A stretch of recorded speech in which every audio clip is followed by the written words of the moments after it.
So with that out of the way, we are going to get into today's theme, seeing as it was Phil's idea. Phil, would you like to present it today?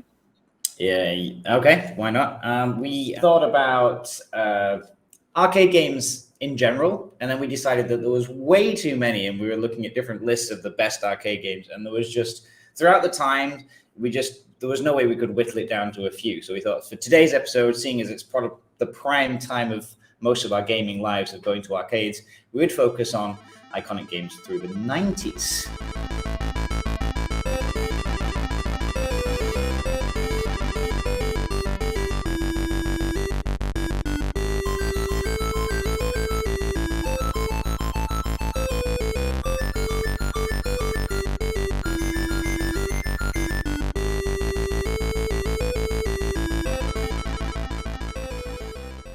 All right, so next we have, okay, this should be, I think, oh, hang on. So I'm moving around in a weird way here. Oh, no, that's the wrong one. That's okay, we can do this one next. Metal Slug. So, sorry, I got the wrong order, but that's okay. Metal Slug was released in... 1996. Yes, 1996. So, Antoine, this was your personal choice, or you were the one that was kind of the champion of this game. Would you like to talk about it? Yeah, champion's a big, big word, but so Metal Slug is a run and gun, very famous video game. I think only Phil never heard about it. Created by Nazca Corporation, later merging with the more famous SNK in 1996. It's an extremely famous and very, very, very fun game where you can play. On the original game, only two guys, I think. And now they put a girl because this has been declined in a lot of video games. And I think you have some Metal Slug right now on your mobile. I think my son have played this. Wouldn't so surprise that's me. why. No, yeah, and it's still as fun as it was. Just for the little story, as I said, arcade in France wasn't big. But in my school, we were super lucky to have a break room for the older student. And between two flippers, you had this Metal Slug arcade, which is why this is the only arcade I ever played. And it was free. So you have to wait your turn, but that was fantastic. And yeah, so it's very basic, you move to the right of the window. As you progress, you can get bigger weapons, you shoot everything coming at you. Metal Slug beings, you can get big tanks in this game, which allows you to move much faster, make much bigger booms. That's why this game was fun, because the art was really good and there was explosions all the time. It was always over the top, really like an American movie, like the old Hollywood muscle movie, like Predators, stuff like this. So yeah, but as you can see on the screen, you can just burn alive your enemies. Very fun. Yeah, Korean says he was never lucky enough to play a Metal Slug game. But yeah, it was famous here, and I had actually never heard of Metal Slug until I was kind of in Really? Phil's camp. I had never heard of it until, I guess, yeah, until maybe the PS3 era or something like that, where they released one on consoles, and then I'd heard of it. And then everyone was like, "Oh yeah, it's this really old game, and it's an arcade," and I was like, "Really?" But yeah, I guess we just didn't have it around where I was. We actually we lived kind of in the countryside, so we didn't have too many arcades near us. That's the only arcade we had, so that's why I know it especially. But yeah, no, going, once I heard of it, then yeah, you could go back and see like, oh yeah, this was super popular, and they did the whole kind of the power ups and everything where you could get different weapons, so kind of like what's that game on the Sega, Gunstar Heroes? They kind of did the similar idea where you can see right here the guys shooting, I don't know, what are those, torpedoes? And yeah, exactly. You had rocket launcher, flamethrowers. Flamethrower, yeah. You had the shotgun, which makes a very big burst. So many stuff, and you could destroy so many vehicles as well. One of the big bosses, I think, at the end is a helicopter, which is super hard to kill. Yeah, and just like this boss, look at this one. Yeah, it's just big. Just looking at the trailer, it makes me want to actually download it on my phone right now.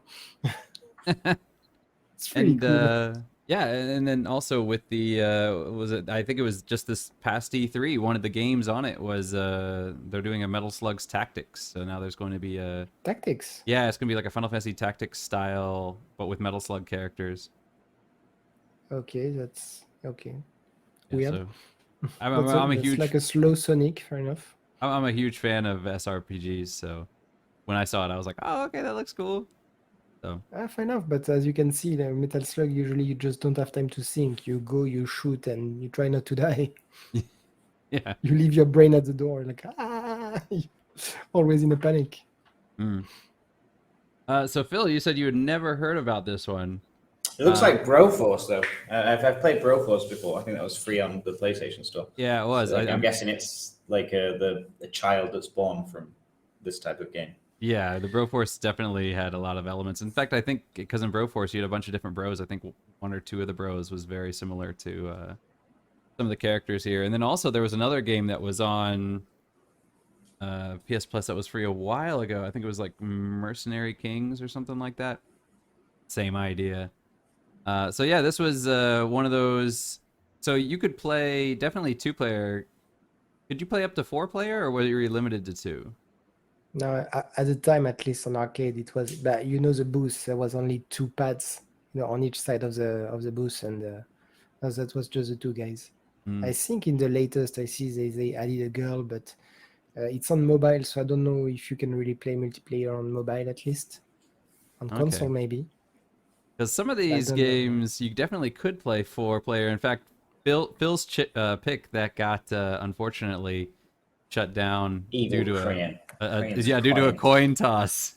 He unfortunately got a little bit shafted, but you want to talk about that now, or you want to save that one for later? Yeah, we can do. This is what I definitely, if you're watching this and you agree with me, and you think Antoine's wrong, which he probably is, then definitely comment. If you agree with Antoine, you don't have to post; it's fine. And what I was looking at is I gotta find it now. What I would view as the slightly big game, and there was 3 to choose from, and these pride of place in most of the arcades you would go to. You had Simpsons, X-Men, and Teenage Mutant Ninja Turtles. Now, the one that most people tend to remember is the Simpsons one. I really love the X-Men one just because of they're linked in with the cartoons of the time. Oh, what a time it was. Man, Gambit. Simpsons is the one that everybody always remembers. You could play 4-player. You could play any of the main cast: Marge, Homer, Bart, or Lisa, and every single one had their own like slightly different ability. Bart would have like his skateboard and go and hit things. Did Lisa have the tubers that she plays? She had she had a jump rope. I think they'll show jump it rope. Yes. You end up at the theme park, Krusty Land. Krusty Land, yes. And I was trying to look what. Oh yeah, okay. I always forget that you could even jump on the back. And it was just so simple. It was so simple and so easy. It was reminiscent. I'm not sure entirely. I'm guessing Streets of Rage must have come before. Streets of Rage must have been. It's like Streets of Rage, yeah. This was 1991. I'm not sure if this was before or after Streets of Rage. Look that up. Interesting. And so obviously Streets of Rage only 2, but I think in later versions of Streets of Rage, you could the number of players in Streets of Rage increase as well. But this was the one that was the arcade. I mean, Streets of Rage, fair enough if you were on your Master System and you wanted to play some game time. But this was the one. And it was so different because when you went into the arcade games, the arcades, there was so many 2-player games, lots of 2-player games. But if you want to go 4-player, you only really had usually like, if your arcade had 4 driving machines of the same type that were linked up together. Then if you were looking for like a smaller place that maybe had 1 machine, then Simpsons was your go-to. Did you check, Adam? Simpsons came out in North America March 4th, 1991. Streets of Rage came out, I'm guessing in Japan, August 2nd, 1991. So Simpsons beats out Streets of Rage by just a factor of months. Okay. But these games used to take everybody. My friends at money would just pour in, and I remember it wasn't this. It was X-Men. But like I said, they're all pretty much rinse and repeat similar games. I think X-Men had a little bit more development with the characters, and you had more abilities. But I went to, is it Disney Quest? Disney Quest, I think, is you get the pass and you can go to all the different theme parks, but they have Disney Quest, which is the one that's just 3 floors of arcade machines from across the time. And you don't have to pay. You pay, obviously, to go in, or if you got your ticket, but all the machines are just pressed to play. And they have a wide variety of everything. And X-Men and Simpsons were the 2 that I was playing like crazy. And everybody must have looked at me like I was weird. It was about 12 years ago at the time, but even then the game would be, maybe 15 years old or so, 10, 15 years old. So everybody wants to play the new funky games, and I'm here playing this aged game. But yeah, it was so exciting. The gameplay holds up. I mean, Streets of Rage 4 just came out, what, a couple of years ago? Last year?